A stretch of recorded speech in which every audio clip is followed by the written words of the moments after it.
7:08. Hola, ¿qué tal? Muy buenas noches, bienvenidos a Ruta al 2014, la propuesta que Extra TV le trae a usted con respecto a las próximas elecciones del año 2014, una producción que por supuesto va a abarcar distintos temas de ámbito político y también nacional, con el cual usted se va a poder informar y tener un panorama más completo para que pueda tomar la mejor decisión de cara a las próximas elecciones del mes de febrero. Por supuesto que para nosotros es un placer que usted nos reciba en su casa, así que me acompaña mi compañero Alexis Jiménez y por supuesto la experta ya bienvenida por nosotros y más conocida en casa, Vanessa Cala.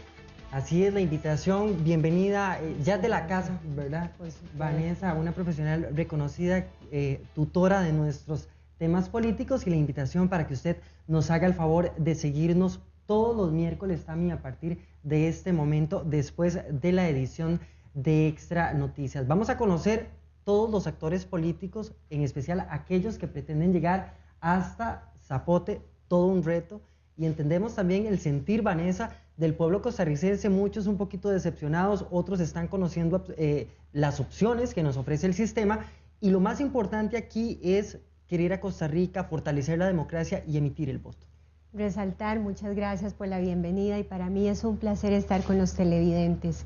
Este es un esfuerzo maravilloso que hace este canal en un esfuerzo cívico-electoral. La educación cívico-electoral no se puede dejar solo en manos del Tribunal Supremo de Elecciones, y es un placer compartir con ustedes en este canal.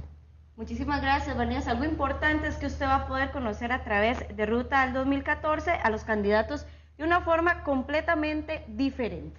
Así es, los vamos a llevar a escenarios, Vanessa, donde la gente no está acostumbrada a verlos, y yo creo que esto es parte muy interesante, esta propuesta de llevarlo hasta el hogar de los y las costarricenses. Importante indicar que esta es una producción hermana también del diario de más venta en Costa Rica, Diario Extra. Importante decirle a nuestros televidentes que nuestro invitado va a aparecer también el mismo día en Diario Extra, es decir, nuestro invitado de hoy, el que vamos a analizar hoy no solo en la parte política, sino también en la parte social con otro experto, va a salir en Diario Extra.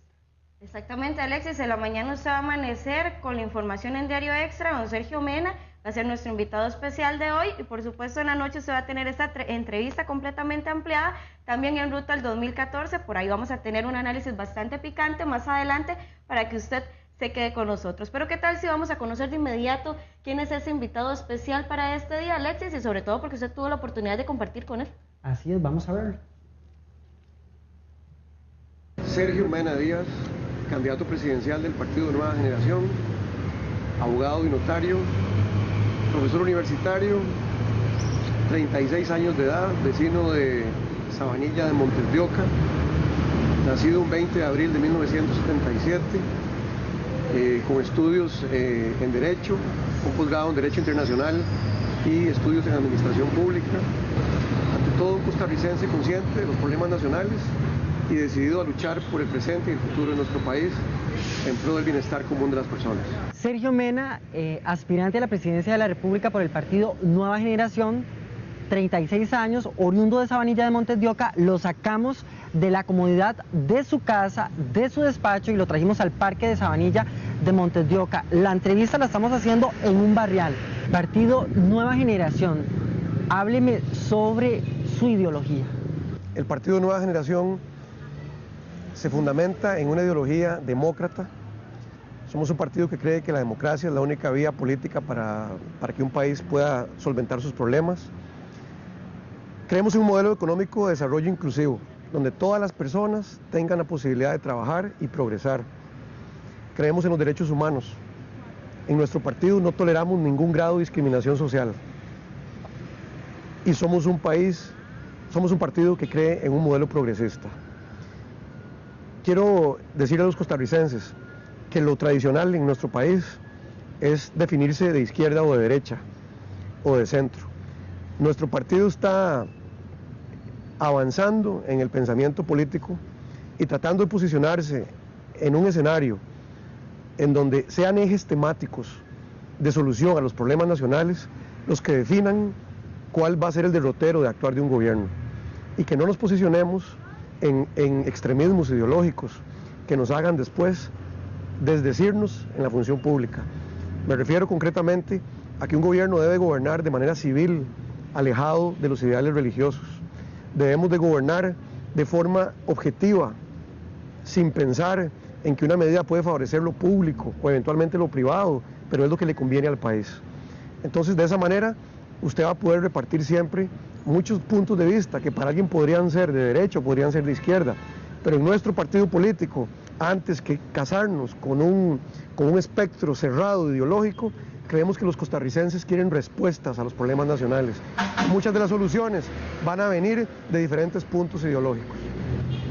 Si pudiéramos hablar, enumerar los 5 problemas que enfrenta nuestro país, ¿cuáles serían?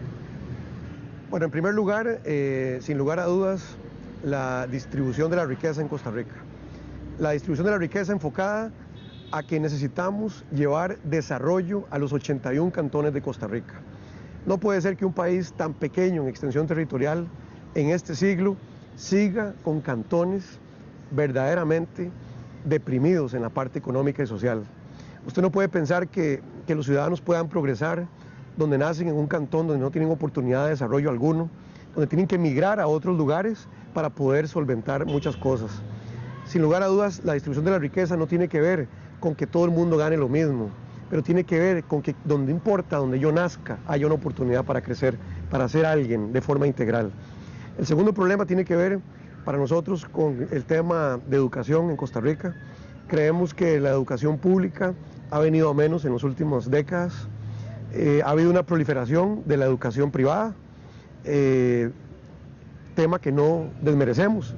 Creemos en la educación privada costarricense, pero sobre todo creemos en que el Estado no debe abandonar su función de educar.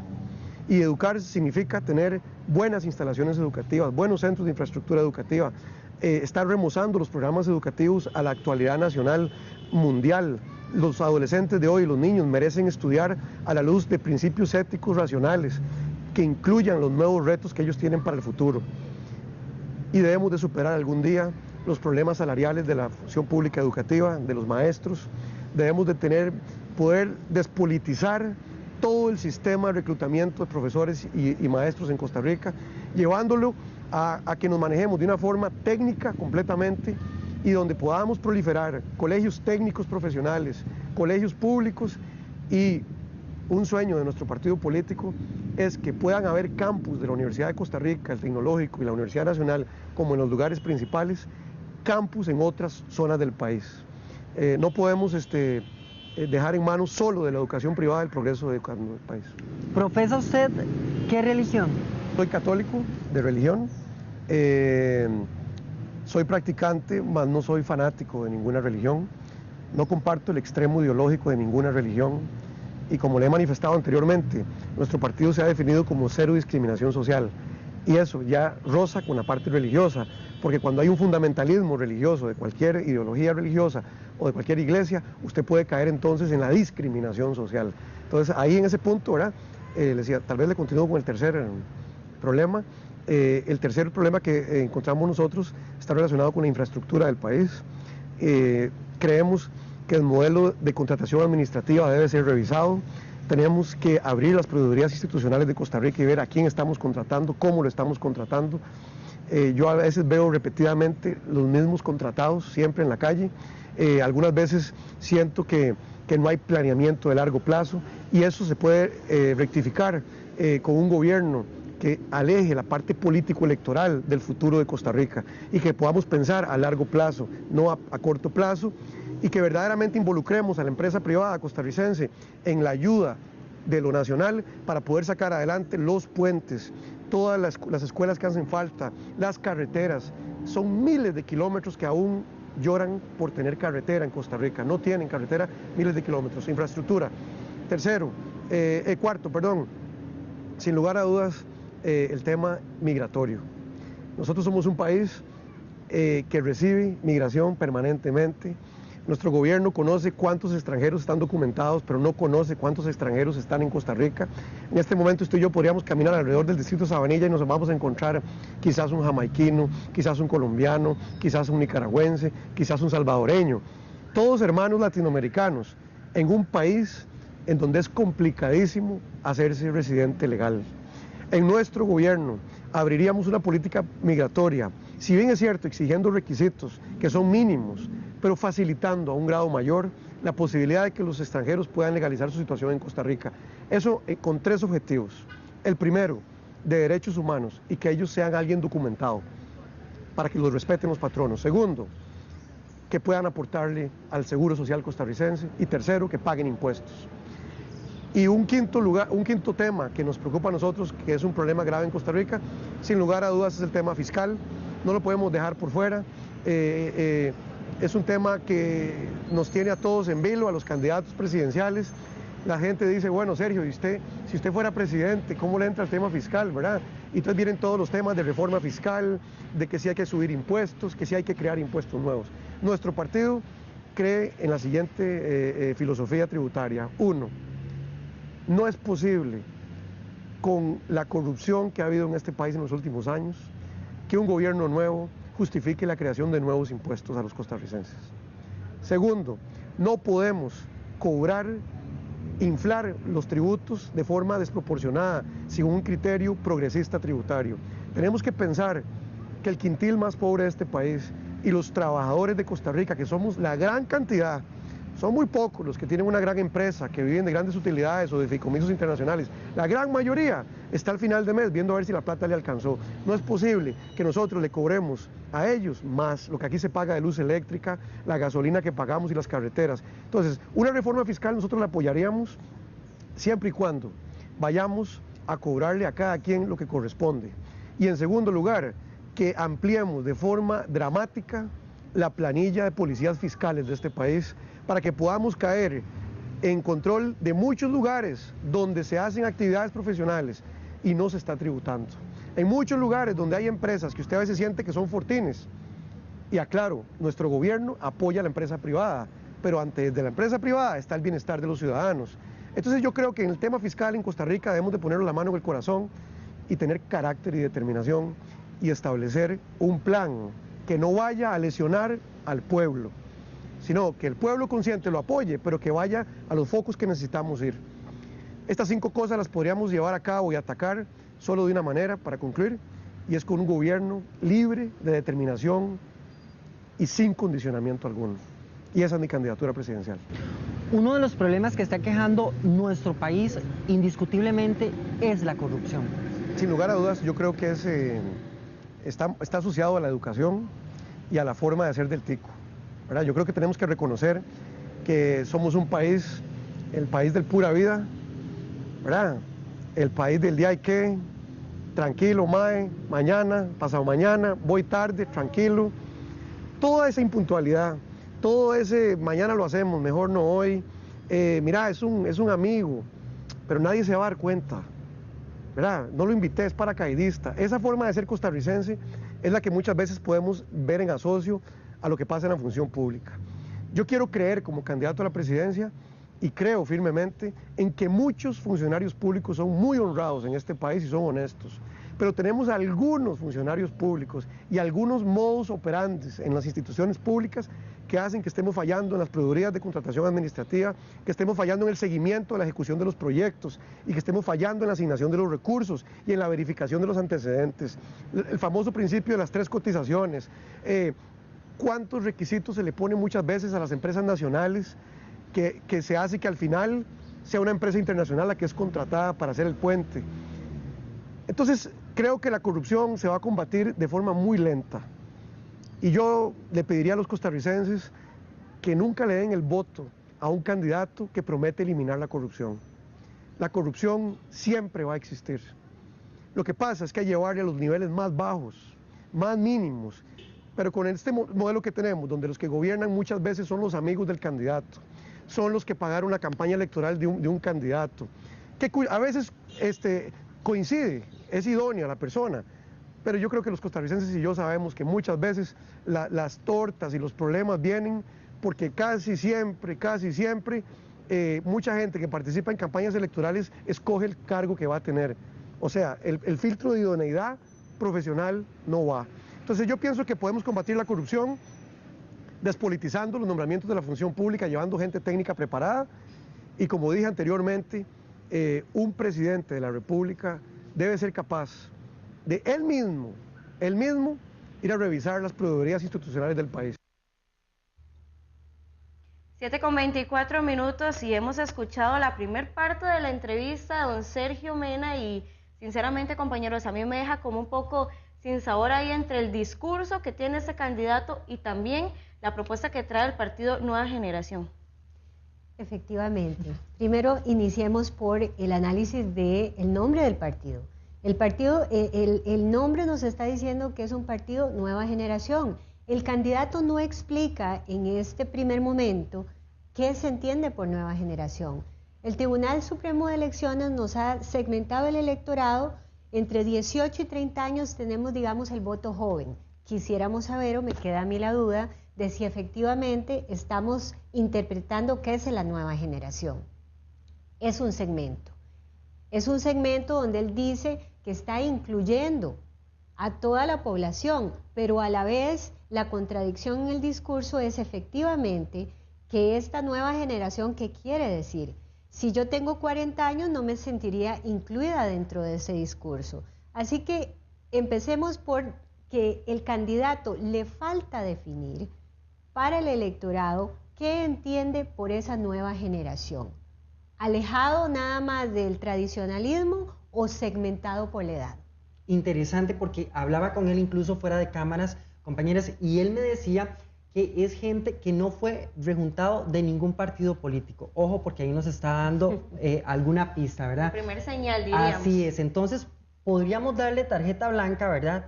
De algún modo, yo sé que Vanessa me va a ahorcar tal vez por lo que estoy diciendo, podría tener esa connotación, pero vamos a tener interesantes pláticas con él, porque además es muy hablantín, bueno, porque no todos los candidatos en esta oportunidad les gusta hablar tanto y expresarse tanto.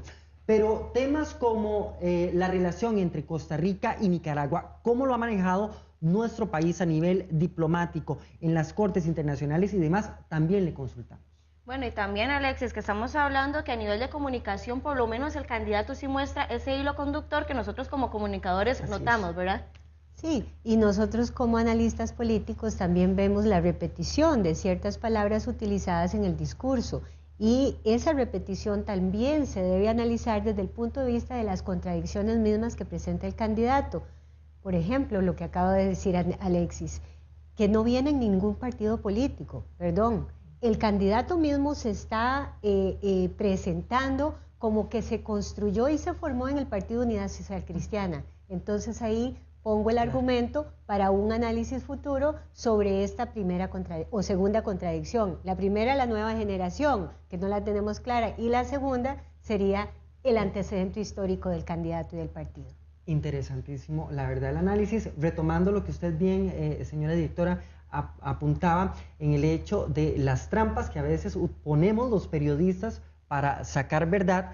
A él yo le pedí que enumerara 5 problemas que enfrenta nuestro país al día de hoy, y en medio de las respuestas yo le hice otra pregunta: ¿qué religión profesa usted? Pensé que ahí iba, por lo general ahí se pierde el hilo conductor, y no, él tuvo la capacidad de retomarlo. Entonces eso a nivel de comunicación para nosotros como periodistas pues nos dice mucho, y claro, para Vanessa también. No, efectivamente, la capacidad de ustedes para manipular y la capacidad de la claridad del mensaje. ¿Qué mensaje le quiero dar yo al electorado, al periodista, para retomarlo? Porque es el mensaje. Muchos de los candidatos pierden ese hilo conductor, se confunden y dicen, pero perdón, ¿de qué estaba hablando antes? Y entonces hay como que ayudarlo a que se enfoque de nuevo. Desde ese aspecto tenemos un candidato muy desenvuelto, con una habilidad de palabra buena. Habrá que ver qué tan buena es cuando tenga que sostener esta primera presentación en la arena política abierta. Bueno, hemos tenido entonces puntos importantes, pero vamos a ir a la pausa y ya vamos a regresar con la segunda parte de esa entrevista, que viene bastante interesante.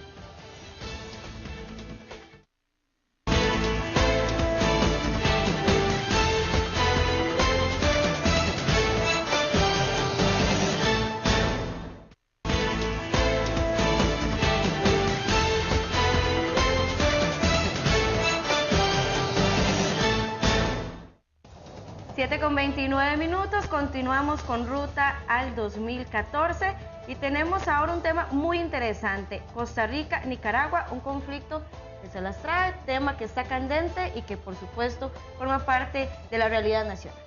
Así es, pero también vamos a valorar desde el punto de vista del candidato el clima, Vanessa, que se vive en el Congreso de la República. Un poder estratégico en nuestro país para el desarrollo de la vida política, de la vida nacional, de la vida de los ciudadanos. El primer poder de la República rechazado, satanizado.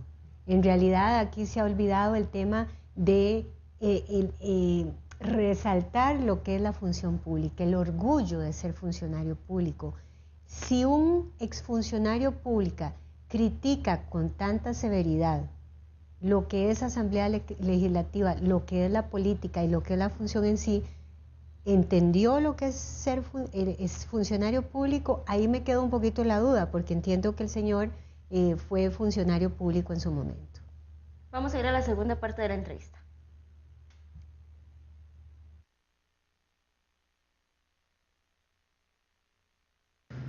Uniones entre personas del mismo sexo y fertilización in vitro, dos temas que han estado pendientes desde hace mucho tiempo en nuestra sociedad, en nuestra agenda, y a las que varios gobiernos han preferido hacerse de la vista gorda.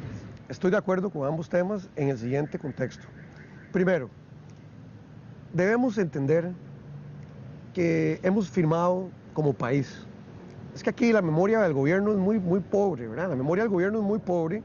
No nos damos cuenta de los que suscribimos a nivel internacional y entramos en conflictos a lo interno que rozan con los derechos humanos y muchos convenios que hemos suscrito. Entonces, un candidato a la presidencia que esté en contra de estos temas está en contra de la institucionalidad jurídica internacional que el país ha suscrito. ¿Verdad? Qué delicado, ¿verdad?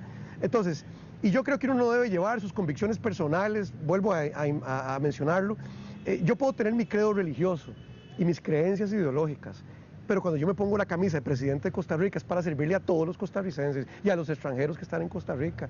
Yo no puedo gobernar pensando en lo que me dijo a mí quien me orienta en la parte ideológica religiosa. Entonces, los principios del candidato son muy valiosos, ¿verdad? Y quienes lo conocen a uno de forma personal, pues lo pueden apoyar o no apoyar a uno. Pero la oferta electoral tiene que ser objetiva. Entonces, en esta oferta electoral, como candidato a la presidencia y en la forma personal, lo puedo decir, yo no tengo ningún inconveniente en que exista un marco jurídico donde las personas del mismo sexo puedan unirse civilmente, puedan heredarse, puedan visitarse en los hospitales, en las cárceles, puedan sacar préstamos juntos, etc. Yo lo que pienso es que debemos de dejar ya esa discusión que verdaderamente lo que ha hecho es simplemente dividir a la sociedad, y el matrimonio es un sacramento católico y eso viene practicándose por siglos de siglos. Las personas del mismo sexo pueden buscar otra denominación a su unión y hace mucho tiempo este país debió haber creado un marco jurídico para ellos. Originalmente, para decir las cosas como son, no estoy de acuerdo en la adopción de niños menores de personas del mismo sexo. Creo que ahí hay un interés superior del niño que está siendo adoptado, cual no está siendo consultado. Y creo que nuestro país tiene que ir paso a paso. Y ya es tiempo de reconocer los derechos civiles de las personas del mismo sexo y será en un futuro que iremos meditando otro tipo de temas. Y con la fecundación in vitro es lo mismo. Yo creo que como católico yo no puedo estar a favor del aborto y no estoy a favor del aborto. No estoy a favor de matar seres humanos ni en su etapa primaria ni desarrollados, pero tenemos que ser consecuentes con lo que pasa en el mundo. Y hoy estamos sentenciados por la Corte Interamericana de Derechos Humanos, encontrados responsables de cerrarle las puertas a parejas costarricenses para que puedan aplicar la técnica de fecundación in vitro. Por lo tanto, no podemos, como partido político, decir que ofrecemos ir a incumplir la sentencia de la Corte Interamericana de Derechos Humanos. Así que en un gobierno de nueva generación, esos dos temas trabajaríamos para poderlos integrar a la sociedad costarricense. Don Sergio, el eterno problema entre Costa Rica y Nicaragua, mismo que se está viendo cada vez las relaciones diplomáticas más desquebrajadas ante la invasión de Nicaragua a territorio costarricense con el propósito de extender su plataforma continental. ¿Cómo lo ha estado manejando Costa Rica? Yo estoy de acuerdo en el proceder jurídico que ha tenido el gobierno. Como abogado con experiencia en el tema de derecho internacional, yo he entendido bien como ciudadano y como político que soy, como candidato presidencial, qué ha hecho el gobierno jurídicamente, ¿de acuerdo? A nivel de instrumentos internacionales.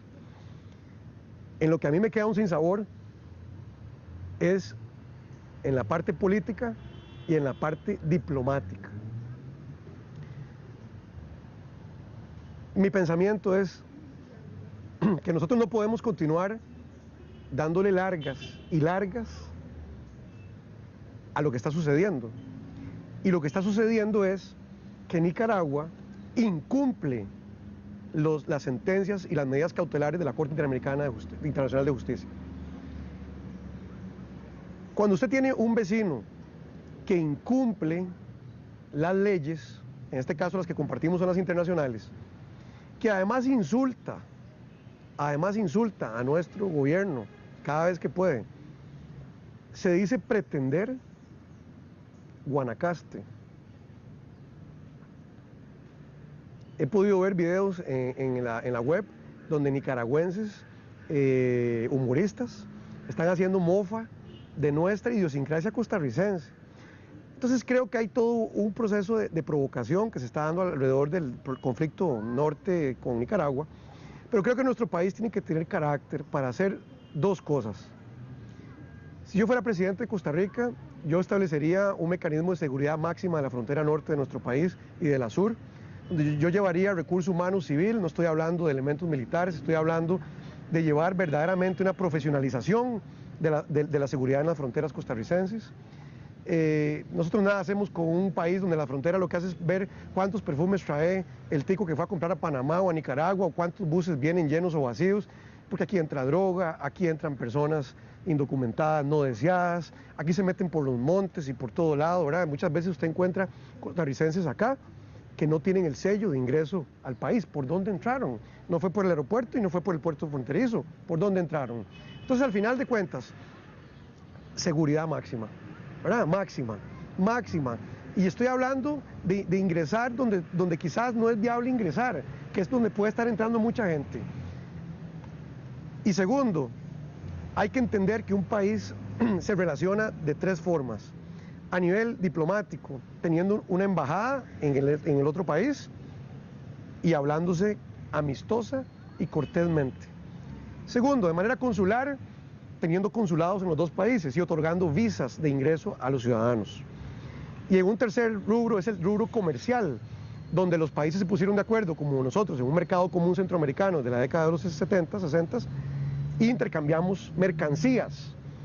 Entonces yo quiero decirle a los costarricenses que nosotros podemos seguir vendiendo en Nicaragua, comprando de Nicaragua, podemos seguir recibiendo mano de obra valiosa nicaragüense en Costa Rica, pero no tenemos por qué seguir sosteniendo a nivel internacional que somos amigos fraternos, cordialísimos, que hay un amor intrínseco entre los dos países, cuando en este momento lo que recibimos son insultos, desacreditaciones y burlas del país del norte.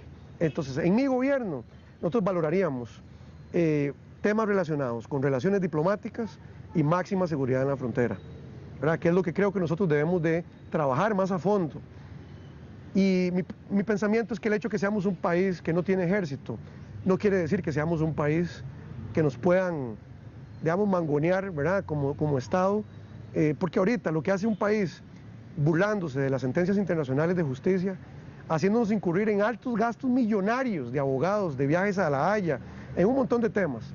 Nuestro país ha sido serio, y yo le reconozco a este gobierno, más allá del origen del conflicto, que es un tema aparte, pero por lo menos el manejo, como se ha abordado, ha sido un manejo responsable, el cual está circunscrito en lo legal, pero donde yo me siento disconforme es en los temas que he explicado, en la parte política y diplomática, ¿verdad? Yo pienso que nosotros no debemos temerle a lo que no hay que temerle.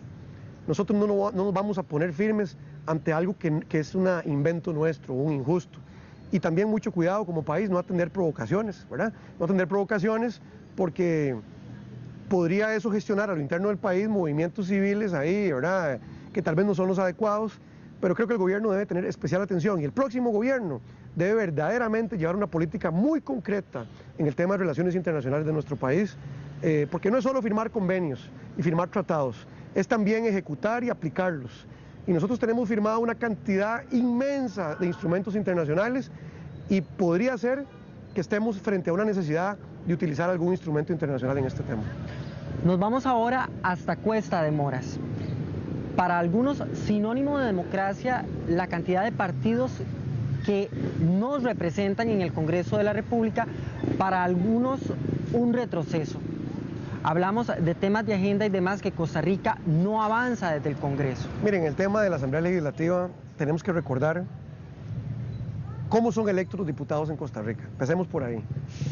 ¿Verdad? Son listas cerradas, ¿de acuerdo? Entonces Sergio Mena encabeza en San José, ¿verdad? Y me acompañan 18 compañeros. Aquí el primer problema es la seriedad, responsabilidad con lo que los partidos políticos eligen sus listas de diputados. ¿Me refiero a qué? A la capacitación de los candidatos, la idoneidad de los candidatos que van a la Asamblea Legislativa. Cuando usted enlista candidatos a diputados y no verifica esos dos detalles, hay un alto riesgo que mucha gente llegue a Cuesta de Moras a darse cuenta que está siendo diputado, muchas veces. Muchas veces a no entender la realidad nacional y a tener que tomar mucho tiempo para estudiar y lamentablemente muchas veces a tener presiones de grupos de interés económico que están fuera de la Asamblea Legislativa. Entonces, ese es un primer tema que hay que revisar en Costa Rica, ver qué podemos hacer al respecto. Debe haber alguna posibilidad de que el día de mañana los requisitos para ser diputado en Costa Rica vayan más allá que tener 18 años, 21 años de ser del Estado seglar, porque esos son los requisitos, ¿verdad? Yo creo mucho en la representación del pueblo en la Asamblea Legislativa. Si usted revisa nuestras listas de candidatos a diputados, encontrará agricultores, estudiantes universitarios, politólogos, economistas, abogados, gente de la parte técnica, mujeres y mucha juventud. Pero hemos tenido especial cuidado en el partido en revisar sus antecedentes legales, ¿verdad?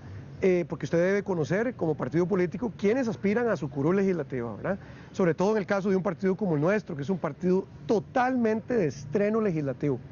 En nuestro partido no llevamos absolutamente a nadie que antes haya sido diputado en Costa Rica. Entonces eso también es una gran garantía para los costarricenses de novedad, de que tenemos una oportunidad en probar a esta gente. Pienso que el otro problema pasa porque los candidatos a diputados o los diputados se olvidan de llevar una agenda común a la Asamblea Legislativa. Y muchas veces los partidos políticos responden a intereses económicos de algunas empresas, muchas veces responden a intereses de un grupo social, ¿verdad? Que es normal que tengamos que sentirnos en algún momento presionados por las barras de la Asamblea Legislativa, ¿verdad? No debe ser nada agradable tener autobuses de indígenas o autobuses de agricultores frente a la Asamblea Legislativa. Y en eso somos muy respetuosos, porque somos personas que aspiramos a llegar a una curul y podríamos estar frente a un movimiento de presión en algún momento. Pero pienso que el país debe de lograr de una vez por todas que la gente que llega a sentarse en Cuesta de Moras sean personas que lleguen libres de pensamiento y sin condicionamientos. Claro que sí, respondiendo a su ideología partidista, pero sobre todo respondiendo a los intereses del país.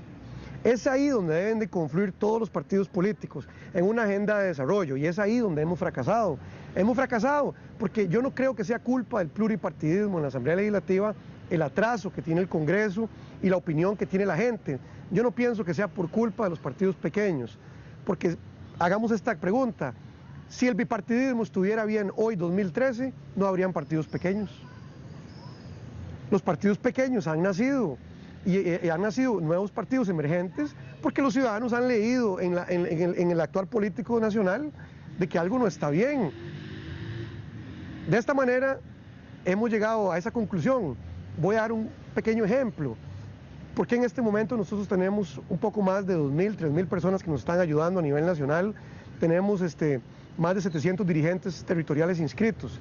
¿Por qué esas personas se hubieran involucrado con un partido nuevo, de nueva generación, si lo que está funcionando estuviera bien? Imagínense que en estos momentos pareciera que vamos no solo a mantener el pluripartidismo en la Asamblea Legislativa, sino que lo podríamos ampliar eventualmente más, ¿verdad? Más. Entonces yo creo que no debemos echarle la culpa a eso, sino es a la forma en que llega preparado y con cuál antecedente llega el que es diputado y diputada de Costa Rica. Don Sergio Mena, ¿quién está financiando su campaña política? Mi campaña la está financiando, bueno, en primer lugar, quien le habla, aquí presente, ¿verdad? Yo la financio porque la puedo financiar, porque nuestro partido no es un partido de gastos millonarios, ¿de acuerdo? Nuestro partido es un grupo que ha hecho las cosas al menor costo posible y viable. Lo he financiado yo, en primer lugar, lo han financiado muchos compañeros que hoy son candidatos a diputados, han puesto algún grado de apoyo económico, que a toda luz es indispensable para el proyecto. Otras personas que desinteresadamente nos aportan pequeñas cantidades. Nuestros contribuyentes aportan 10.000, 5.000 pesos, 2.000, 1.000 colones. Todas nuestras asambleas provinciales, todas fueron en lugares o que nos los prestaron o que nos cobraban un alquiler muy bajito porque no podíamos pagar. Y los refrigerios nuestros son pagados. Nosotros nos cobramos 1.000 colones en la Asamblea Nacional última por el arroz cantonés que servimos, y lo digo con mucho orgullo, porque nuestro partido político no anda enredado con aportes millonarios financieros, que andemos ahí con compromisos adquiridos. Don Sergio, un placer, mucha suerte, porque la suerte del aspirante, de quien llegue a gobernar a Costa Rica, va a ser la suerte de los costarricenses.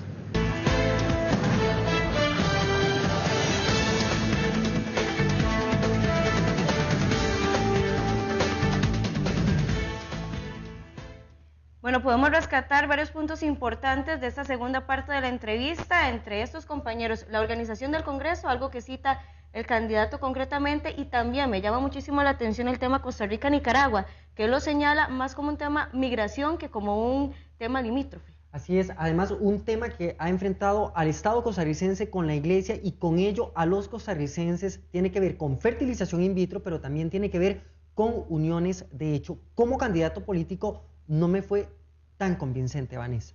Tanto de qué hablar en tan poco tiempo, es que esto es una tentación terrible, como la tentación de la que hay que hablarle al electorado. ¿Están estos partidos y estos candidatos vacunados y son inmunes a las tentaciones del poder? Es que cuando se habla de Asamblea Legislativa, cuando se habla de política, es imposible no hablar de intereses, no hablar de sectores. El pretender llegar a una Asamblea Legislativa sin representar a nadie, pero representar a todos, creo que es una construcción del imaginario. Entonces, por ahí, cuidado, Tami, cuidado con un candidato que pretende no llevar a nadie, pero llevar todo. Las generalidades nos pueden meter en más problemas, en más estancamiento. Así es. En el tema de Nicaragua, hacíamos fuera de cámaras la acotación. Por ejemplo, él tiene una formación política, de diplomático. Él incluso trabajó representando a Costa Rica en otros países. Sí, así es. La perspectiva que presenta el candidato en este momento parece ser una perspectiva de una persona costarricense que no tiene ninguna pretensión política. No se podría hablar aquí de que el presidente podría tener esas posiciones, ni de que un canciller podría presentar esas posiciones.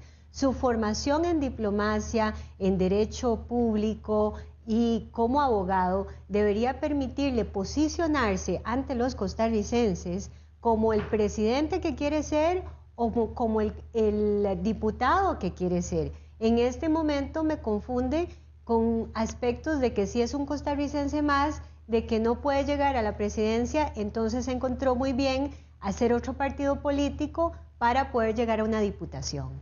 Fertilización in vitro y unión de personas del mismo sexo, se nos queda por ahí. Sí, se nos quedan por ahí. Son planteamientos que hace el candidato de forma muy específica, donde no se sabe realmente lo que el electorado quiere. ¿Será que en esta nueva generación o a esta nueva generación le interesan estos temas?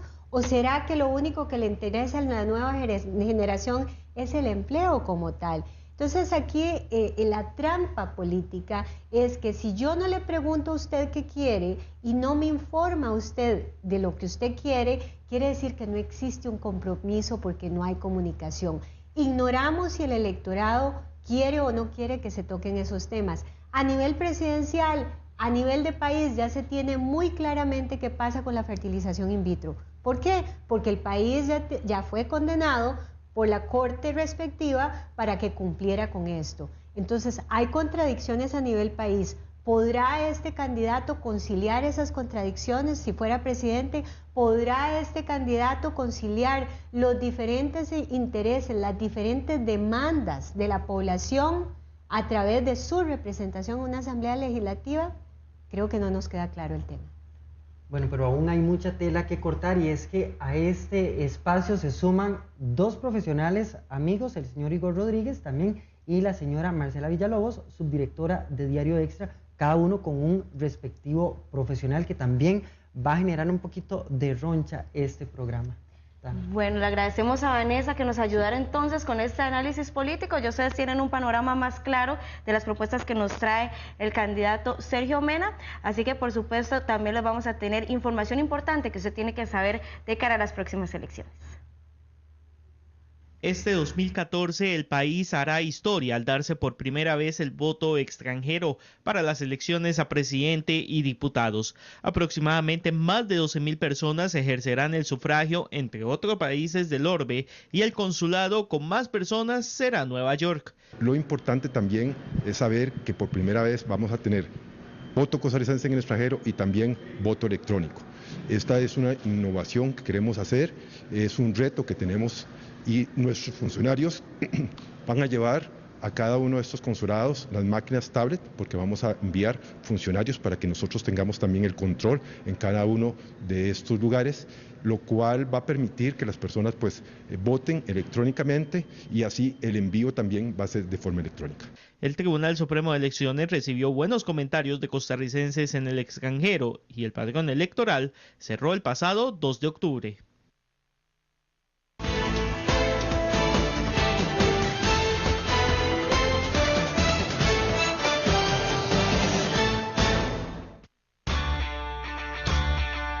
Hoy queremos compartir una gran celebración, el 35 aniversario de Llevar Información. Lo celebra Diario Extra, el de más circulación, el que está en primer lugar sin ninguna discusión. Le llevamos las noticias de una forma diferente y por eso nos ganamos el cariño de la gente. El periódico circula por provincias y cantones y atrae a los lectores con sus múltiples secciones. Todos saben que La Extra es el diario preferido y por eso hoy ocupa un lugar muy distinguido. Como Extra no hay dos, lo confirman los lectores, porque en toda Costa Rica siempre somos los mejores. ¡Extra, extra! ¿Quieres estar en todas? Con el nuevo servicio de Diario Extra, recibí las noticias de última hora en tu celular. Ya hay Tito, pellizquese. Para estar en todas en un 2x3, envía noticias al 3103. Funciona en cualquier tipo de celular. Noticias al 3103. Y es que ante la coyuntura global que se está dando con las divisas que antes eran fuertes y que vienen mermando su valor, aquellas que son más volubles o dependientes de los vaivenes del mercado reaccionan de forma más notoria, al punto de generar inconformidad en los sectores más sensibles. Vos lo que querés decir es que van a haber protestas por el aumento en la canasta básica. No hablamos macroeconomía, hablamos plata. Diario Extra, hablamos tico.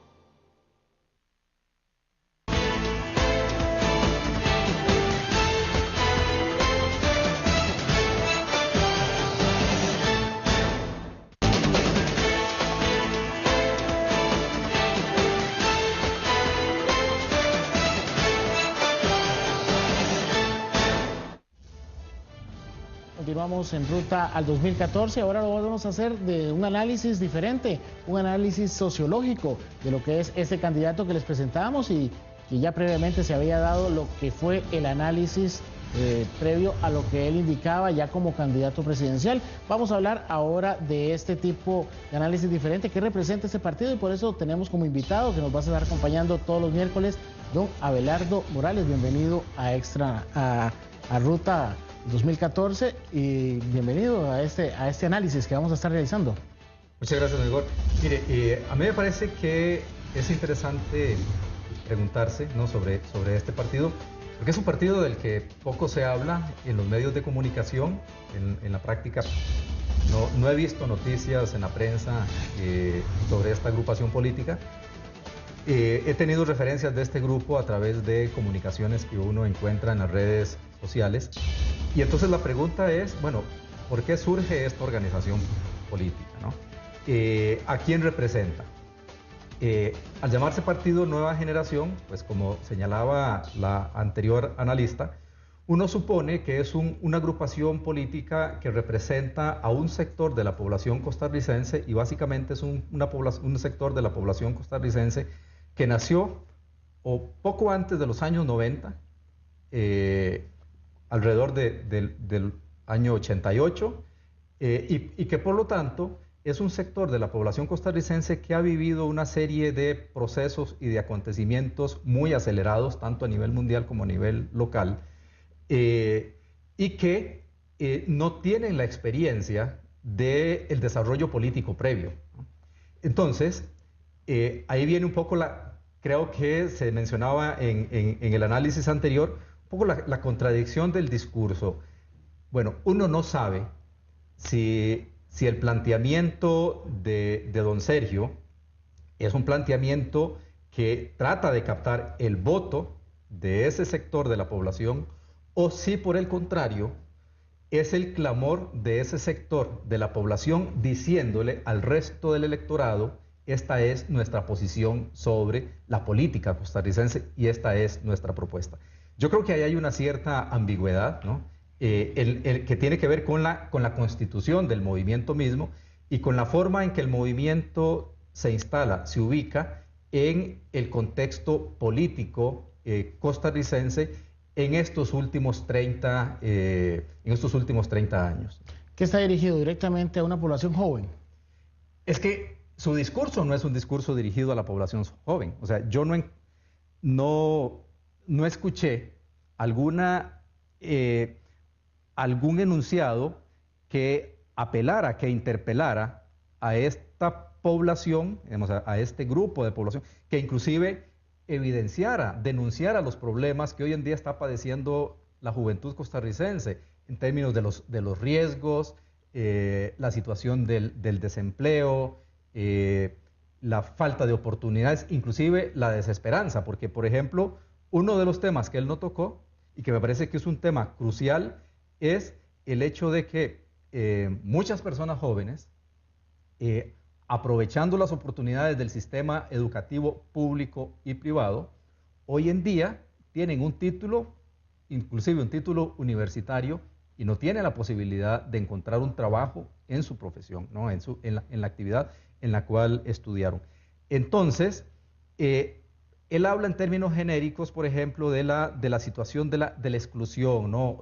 Y de la propuesta de su partido de incluir a todos los sectores sociales.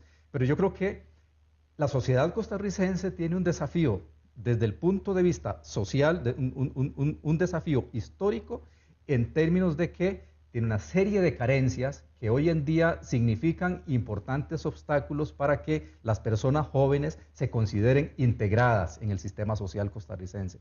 Y yo creo que cualquier partido político, sea Nueva Generación o cualquiera de los otros partidos políticos que intente hoy en día capturar, atraer el apoyo, no solamente el voto de las personas jóvenes, de los nacidos de los años 90 para acá, tiene que tener un discurso muy claro, una propuesta muy clara, y no solamente una oferta, sino un programa con contenidos realizables que realmente convenza a la juventud costarricense, inclusive a jóvenes de más edad, de que su propuesta de gobierno les va a dar una oportunidad que no han tenido en los últimos, yo diría que en los últimos 20 años. No, hablando de ese partido Nueva Generación, ¿qué tan importante es socialmente este tipo de agrupaciones para la política nacional? ¿Representan algo a futuro? Sí. Mire, es que yo creo que la aparición de estos movimientos, que inclusive, pues uno dice, son movimientos que su razón de ser tiene que ver con un sector de la población, un grupo de la población.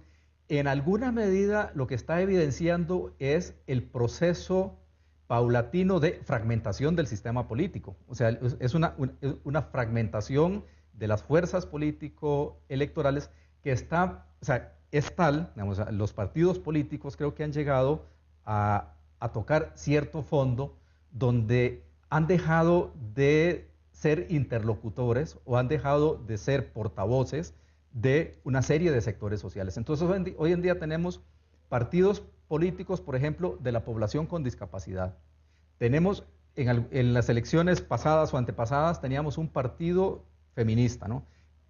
Hemos tenido partidos, por ejemplo, de orientación cristiana y partidos que responden a intereses meramente sectoriales. Yo no sé si este partido, Nueva Generación, es un partido meramente sectorial, o sea, es un partido que solamente responde a los intereses y la visión de un solo grupo, o si realmente va a estructurar una propuesta política diferente que podríamos ver en el futuro. Eso no lo tenemos claro. ¿Y cuál sería la población que estaría representando este partido entonces? Bueno, desde su discurso y desde lo que yo he podido leer, ellos se presentan no como un partido para la juventud, para la nueva generación, sino un partido de los jóvenes, haciendo propuestas desde personas jóvenes, desde esta nueva generación, al conjunto de la sociedad costarricense.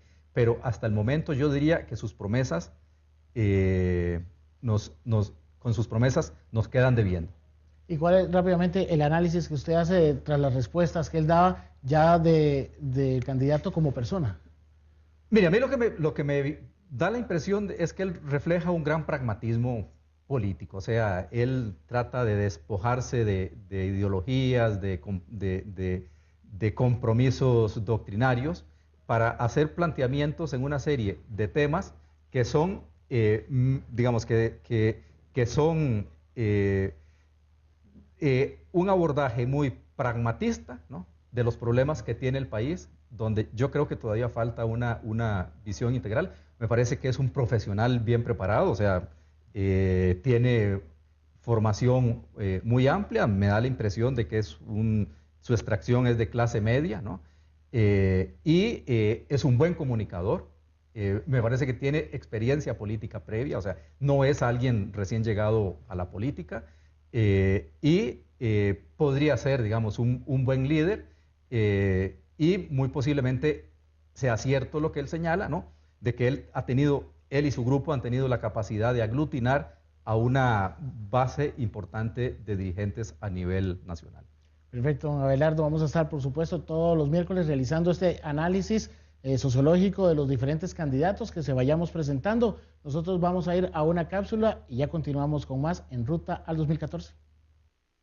El Tribunal Supremo de Elecciones recuerda que el voto es secreto. Sin embargo, pone a disposición a las personas algunos productos para que usted realice su voto de manera sencilla. Por ejemplo, una plantilla braille para las personas no videntes. Esto quiere decir que las personas nada más solicitan a la Junta Receptora de Votos esta plantilla, se acomoda la papeleta dentro de la plantilla y los no videntes pueden votar en forma secreta.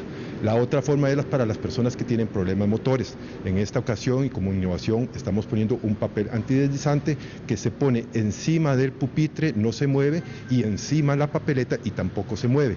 Entonces es otro producto muy innovador, además de 3 o 4 que ya son tradicionales, como que mandamos una lupa. Ahora, esta lupa que mandamos, también hay una innovación, la cual no es una lupa normal y corriente de mango y redonda, sino es una lupa tamaño papeleta, lo cual permite ver completamente toda la papeleta. Recuerde que el día que usted vaya a ejercer el sufragio tiene que llevar su cédula y estar inscrito de manera correcta en el padrón electoral.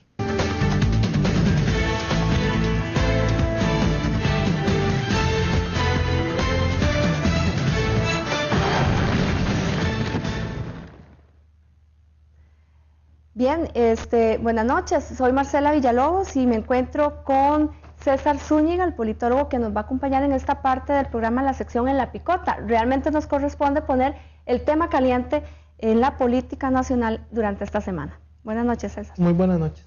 Definitivamente el tema del Partido Unidad Social Cristiana ha sido el tema en la picota durante los últimos 8 días en este país. ¿Y quién o cómo opinar con respecto a esto que algunos han catalogado como una novela de Corín Tellado? En efecto, se trata de una vieja novela con nuevos actores.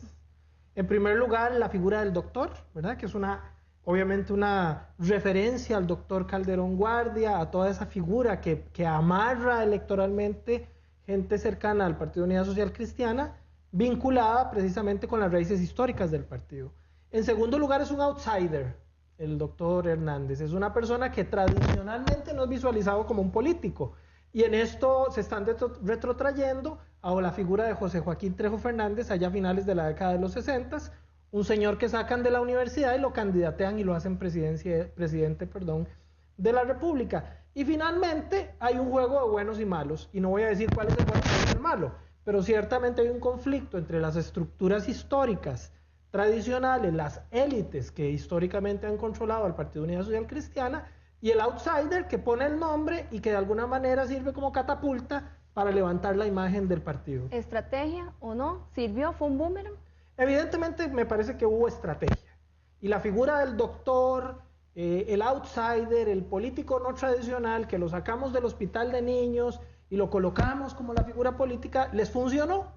La Unidad Social Cristiana, después de 2 campañas consecutivas en caída libre, a propósito de los escándalos con los expresidentes y los grupos de poder más cercanos a ellos hace ya varios años, empieza a revertirse con la figura del doctor y de repente la unidad vuelve a estar en el segundo lugar de la palestra pública según las encuestas. Diría César entonces que eso fue como vender una idea, pero que no tenía un fundamento. Es decir, se habla un poco aquí, ¿tenía control o no tenía control el doctor con respecto a la estructura del partido? Pareciera que no tenía una cuota que le diera un respiro incluso para enfrentar la asamblea del sábado que viene, uno de los puntos. Y el otro punto que me gustaría que te refirieras rápidamente es con respecto al tema de la credibilidad. Un líder político, indistintamente su naturaleza, si es tradicional o no en un partido, tiene que tener credibilidad. Y con versiones que iban y venían, de ahí que se diga que era como una novela, contradictorias incluso por parte del discurso del mismo doctor, que sale un día diciendo que tenía puñales, que señala puñales dentro del partido, en menos de 24 horas las pone fuera de la agrupación, señala caínes, interpretándose el comité ejecutivo en cartas, y después dice en una entrevista en un medio de comunicación el lunes por la noche que simple y sencillamente los caínes no son los miembros del comité ejecutivo, pero, para remarcarlo, en su carta de renuncia del día de hoy, termina diciendo que hay una estructura jurídica que es sinónimo del comité ejecutivo que no le permitió avanzar. ¿Cómo interpretar eso? Se cayó la credibilidad para él, el partido, ¿qué efecto va a tener en la campaña? A mí me parece que aquí lo que apreciamos en esta telenovela política es el conflicto entre una lógica propiamente de la masa de votantes por un lado y una lógica de las estructuras de poder formales del partido por el otro. Evidentemente el doctor no tiene el control, y nunca lo tuvo, de las estructuras del poder formal del partido, pero sí tuvo el apoyo popular en el entendido de que ganó la convención y además mejoró la posición del partido en las encuestas. Esa conexión entre estructura y apoyo popular evidentemente entraron en conflicto, implosionó la situación, hubo un problema de manejo emocional de la campaña, a propósito de la entrada de este outsider, de este político no tradicional, que a la postre está llevando a la Unidad Social Cristiana, me parece a mí, en una posible caída libre respecto de los avances que en materia de habían alcanzado en los últimos días, según lo han indicado las diversas encuestas. ¿Qué camino debería de tomar el partido con respecto a lo que viene, que es la Asamblea Nacional del sábado, donde deben de elegir un candidato presidencial y en donde también tienen que limar asperezas, porque si no, definitivamente esos números de diputados que tenían en cálculo con ese avance en las encuestas se puede venir abajo?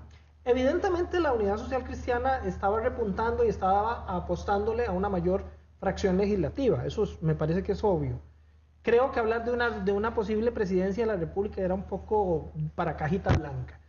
Evidentemente con esta situación que ha venido a ocurrir, con esta telenovela, estamos en presencia de una situación en la que posiblemente la Unidad Social Cristiana lo mejor que puede hacer es tratar de sostener la cuota de diputados que hasta el día de hoy ha logrado. ¿Cómo transforma esto, para concluir, el proceso electoral que apenas arranca? ¿Quién es el ganador? Y si definitivamente en Río Revuelto, ganancia de pescadores, en términos de que algunos dicen que es el PAC que puede jalar esa cuota, me parece a mí que hay partidos de centro, incluso pequeños, que pueden pellizcar algo de ahí. ¿Cómo lo analiza? Me parece que el adagio popular es válido, sin embargo creo que el gran ganador de primera entrada es el Partido Liberación Nacional. El Partido Unidad Social Cristiana era el único que estaba empezando por lo menos a seguirle un poco el ritmo a un Partido Liberación Nacional que está muy por arriba en las encuestas, prácticamente sin haber empezado absolutamente en nada la campaña electoral.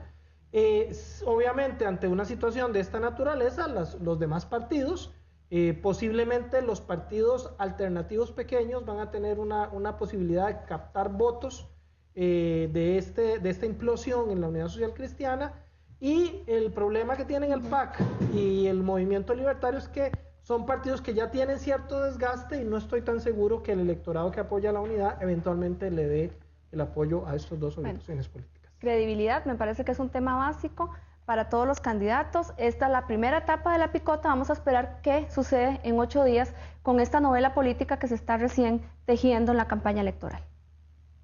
Si usted no sabe dónde votar, el ente electoral pone a disposición una línea telefónica 1020. Mediante este número usted podrá saber cuál es el recinto donde votar.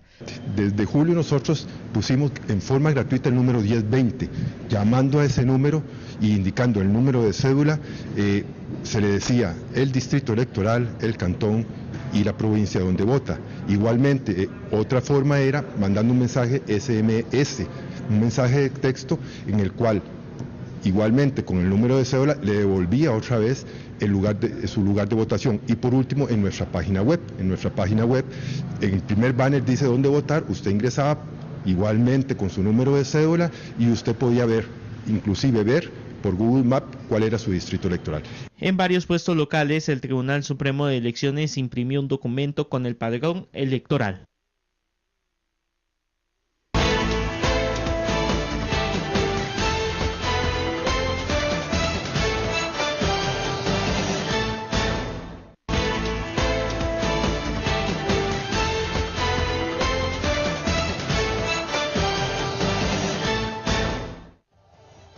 Con 12 minutos, interesante el tema de la picota, pero ya ha generado reacciones a través de las redes sociales, así que les muestro algunos de los comentarios que también los televidentes han dejado a través de nuestra página en Facebook. Comentarles que Mario Abdón nos dice sin palabras. También tenemos otro comentario de Gilberto García: ¿cómo juegan los candidatos cada 4 años con este tipo de aptitudes? Gerardo Castro Chacón nos dice: este partido debería de hacer lo que hacen los equipos de fútbol, que saben que se van a descender y se preparan para eso, no ir a segunda. Lo mismo debería hacer este partido, olvidarse de los comicios del 2014 y reestructurar al 100% su partido. Interesante los comentarios a través de la página de Facebook. Así es, importante indicar que los hicieron a través de la página de Facebook de Diario Extra y de Extra TV. También hay algunos comentarios y que se refieren justamente al tema que abordó la subdirectora de Diario Extra sobre la renuncia, esta vez esperemos definitiva, del doctor Hernández. Así es, Alexis. Bueno, llegamos al final entonces de Ruta al 2014, por supuesto lo esperamos dentro de 8 días. Así es, la invitación para que usted nos acompañe en punto de las 7 de la noche, nuestros expertos, nuestros periodistas y nuestro invitado. Que tenga una feliz noche.